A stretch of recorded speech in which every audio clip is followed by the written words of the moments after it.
to this event where NASCAR drivers are playing kickball. I know, I didn't believe it either. One of my friend's sisters is a photographer. I see Katie Fang using the magic serum all the time, so I had to pick it up. All I've been able to think about for the past few days is the hurricane. Literally, it makes me so sad. I know I've cried at least like 5 times. I can't imagine losing everything, and not even that, the families. I feel guilty living my life. The other day I was going to Carowinds, and on the way there I was guilty for going to Carowinds when 3 hours away in the mountains. These people have lost their whole life. The way that things ended very well could have been my area. I know we take for granted so many things that we don't even realize. I'm not saying we shouldn't have dreams, goals, and ambitions, but we have to be thankful for what we have, because within a snap of a finger it could all be taken away so fast. I've made comments about my car before and how I wish I had a new one and how I wish it didn't have cloth seats, how I wish it wasn't a 2008, but then I got to thinking about it and I was like, I'm so grateful I have a car that works, gets me to school every day, gets me to my friend's house, because all these people now have cars that have been washed away by the flood. I've been so happy to see our communities coming together to help out. I know around me there's been food drives, donations, lots of people going back and forth up there. Western Carolina is gonna need so much help even after. They're gonna have to rebuild their houses, rebuild their businesses. Another thing I take for granted is going to school. I act like I don't like it. If it was taken away from me, I would cry. I would be very upset. I'm not in any way saying I'm so glad this didn't happen to me. I'm just saying things I've realized when I saw what other people were going through. I've been complaining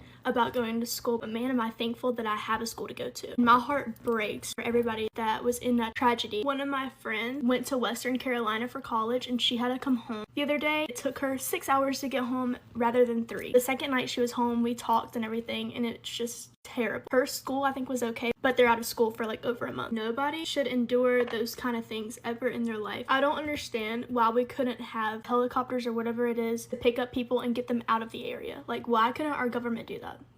I thought there would be like airplanes coming in just to rescue people and get them out, put them in a hotel somewhere else. Sitting on here, I was not going to talk about the hurricane. It just like came to my mind, and now the whole video has been about it. It's so easy to be negative when your day's not going exactly how you wanted it to. It's a good reminder that what you're complaining about, you'd probably be so thankful for if it was taken away. This world and everything in it is all temporary. One day, I hope most of us are with Jesus and living our life in eternity. I'm sorry this wasn't a happy video or anything. Sometimes we just have to recognize the hardships of life. My whole For You page has been about the storm, the impact, so I haven't been able to get my mind off of it. And Diddy, but so just be thankful for what you have. Praise Jesus. That's all I can say.